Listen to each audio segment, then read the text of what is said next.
I was so scared if kaya ko pa pang i-continue, thinking na may nangyari pang mas ikinahina. Honestly, the thing that haunts me most is the fact that I'm slowly achieving my dreams.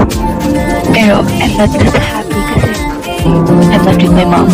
Pangarap namin tong dalawa ni mommy. She's not temporarily gone. She's gone.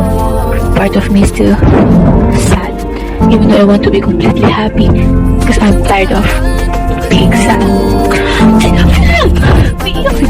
Oh, I have a lot of fear. Okay, go. Oh, That's it.